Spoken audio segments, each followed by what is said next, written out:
உங்களோட மதத்துல எல்லாரும் தொப்பி போட்டிருக்காங்க, ஏன் நீங்க மட்டும் தொப்பி போடல? அதாவது அவன் சகோதரிட்ட பேர் என்னது? ஜதுசினி. அப்ப அவங்க என்ன கேட்குறாங்கண்டா, உங்க மதத்துல வந்து எல்லாரும் தொப்பி போடுறாங்க, நீங்க மட்டும் தொப்பி போடாம இருக்கிறீங்க ஏன்னு கேட்குறாங்க. நல்ல ஒரு கேள்விதானே. இந்த தொப்பி என்பது இஸ்லாமிய மார்க்கத்தின் ஒரு ஆடை அல்ல, நல்லா புரிஞ்சுக்கொள்ளணும். தொப்பி என்பது இஸ்லாமிய மார்க்கத்தில் முஸ்லிமானவர் தொப்பி அணிந்திருக்க வேண்டும், தொப்பி அணிவது இஸ்லாமியர்களுக்கு கட்டாய கடமை என்று இருந்திருந்தா கண்டிப்பா நானும் என்ன செய்யணும், போட்டு தான் வரணும். அது மார்க்கத்துக்கு மாற்றமா போயிடும்.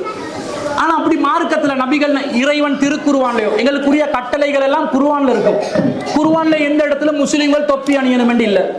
அல்லது நபிகள் நாயகம் இப்படி ஒரு தொப்பி முஸ்லிம்கள் அணிகிறாங்களே தொப்பி, அந்த மாதிரி ஒரு தொப்பி போட்டு முஸ்லிம்கள் அணியணும் என்று ரசூல் நபிகள் நாயகம் வழிகாட்டினாங்கண்டா அப்படியும் இல்லை, எங்கேயுமே வரல. என்ன வருதுண்டா, நபிகள் நாயகம் 3 சந்தர்ப்பங்களில் தலையை மறைச்சிருக்கிறாங்க. என்ன மறைச்சாங்கண்டா, தலையை வந்து தலைப்பாகையால், தலைப்பாகை தெரியும் தானே, நீண்ட ஒரு ஆடை தலையை மறைப்பதற்கு தலைப்பாகை பயன்படுத்துவாங்க. இந்த தலைப்பாகை அணிஞ்சிருக்கிறாங்க. போர்க்களத்தில் பயன்படுத்திக்கிறாங்க. கருப்பு தொப்பி போர்க்களங்கள்ல எதிரிகளுடைய வாள் வீசுக்கள் வரும், அதிலிருந்து தலையை காப்பாற்றிக் கொள்ளணும். அதுக்கு அந்த மாதிரி ரொம்ப இரும்புலான ஒரு தொப்பி அணிஞ்சிருந்திருக்கிறாங்க.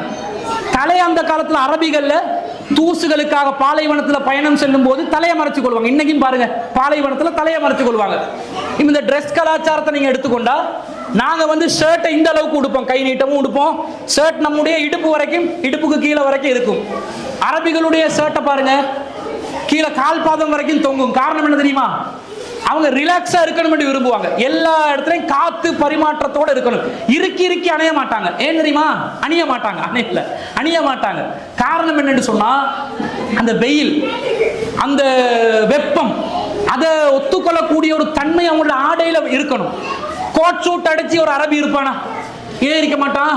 கோட் சூட் அடிச்சு அந்த பாலைவனத்துல 48 டிகிரி வெயில் எடுக்கும் போது இருந்தா தாக்கு பிடிக்காது. அவன் லூசா ட்ரெஸ் அணிவான். அது அரபிகளுடைய ட்ரெஸ் விசாலமா இருக்கும். இதே வந்து வின்டர் சீசன்ல ஐரோப்பிய நாடுகள் இருக்கிறவங்களுக்கு அரபி உடுக்கிற தோப்பை கொண்டு போய் கொடுத்தா ஏசுவான். ஏன்? அவங்க கோட்டு கிட்டு கொடுத்து தலையை களத்தை எல்லாம் இறுக்கி வச்சாதான் குளிர் விளங்காது. நம்மாக்கள் என்ன பண்றான்டா, அந்த முட்டாள்தனமா புரியாம அந்த டையை இந்த படுகையில போட்டு கொண்டு ஓடுறான். எதுக்கு ட்ரெஸ், எந்த கலாச்சாரத்துக்கு ட்ரெஸ் பார்க்க அணிகிறான். இப்படியெல்லாம் பார்க்கும்போது நபிகள் நாயகம் கலாச்சார ரீதியாக அன்றே இருந்த அரபுகளுடைய வழக்கத்தின் அடிப்படையில் ஒரு தலையை மறைச்சிருக்கிறாங்க சில சந்தர்ப்பங்கள்ல. இதை தவிர தனியாக தொப்பி என்று தானும் அணிந்து கொண்டு பிறரும் அணியணும் என்று சொல்லல. இப்போ உதாரணமாக சொல்வதா இருந்தா, நபிகள் நாயகம் ஒட்டகத்துல தான் சவாரி செஞ்சாங்க, குதிரையில தான் சவாரி செஞ்சாங்க. இந்த காலத்துல யாராவது முஸ்லிம் வந்து, நாங்கள் இலங்கையிலே மாவலடி அது ஆலங்குடாவிலே ஒட்டகத்தில் தான் பிரயாணம் செய்வோம். இங்க எங்கடா ஒட்டகம் இருக்கு? ஒட்டகத்தில் நபிகள் நாயகம் ஒட்டகத்தில் பிரயாணம் செய்திருக்கிறாரா இல்லையா? ஆமா, அது பாலைவனம் ஒட்டகம். இங்க தார் ரோட்ல எங்கடா ஒட்டகம் போகும்? அது அங்க நபிகள் நாயகம் செய்தார்கள். அந்த காலத்துல பாலைவனத்துக்கு ஒட்டகம் தேவை பிரயாணம் செய்யறதுக்கு. இங்க வந்து தார் ரோட்ல எப்படி ஒட்டகத்தை வச்சு அது வேணாம், அது வேணாம், அது முட்டாள்தனம் என்று விளங்குதா இல்லையா? அப்ப நபிகள் நாயகம் நமக்கு கட்டளையும் இடவில்லை, நபிகள் நாயகம் செய்ததனால நாம் செய்தாகணும் என்று சொல்லவும் இல்லை. அப்படிப்பட்ட ஒரு காரியமாக இருக்கக்கூடிய இந்த தொப்பியை முஸ்லிம்கள் இஸ்லாமிய மார்க்கத்தின் சாயலில் அணிந்தால் அதை நாங்கள் அங்கீகரிக்க மாட்டோம். அதே நேரத்தில் இந்த கலாச்சாரம் எப்படி வந்துச்சுண்டா, இஸ்லாமிய ஆட்சி அதிகாரம் இறுதி வரைக்கும் 1924ஆம் ஆண்டுல துருக்கியில தான் கடைசியில் இருந்துச்சு. அந்த துருக்கிக்காரங்க என்ன செஞ்சாங்கடா, அதிகமானவர்கள் தொப்பி அணியக்கூடியவர்களாக இருந்தார்கள். துருக்கன் தொப்பி என்றுவாங்க. விலகுத காரணம் என்னண்டு, துருக்கன் தொப்பி. அப்ப துருக்கி மக்கள் தொப்பி அணிந்தவர்களாக இருந்தார்கள். இஸ்லாமிய தலைநகரம், மொத்த உலகத்திலேயும் இஸ்லாமிய தலைநகரம் துருக்கில இருக்குது.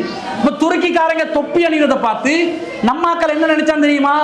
நபிகள் நாயகம் கொண்டு வந்த இஸ்லாமிய மார்க்கத்தில் தொப்பி அணிவது கட்டாய கடமை என்று நினைச்சு இவன் தொப்பியை போட ஆரம்பிச்சான்.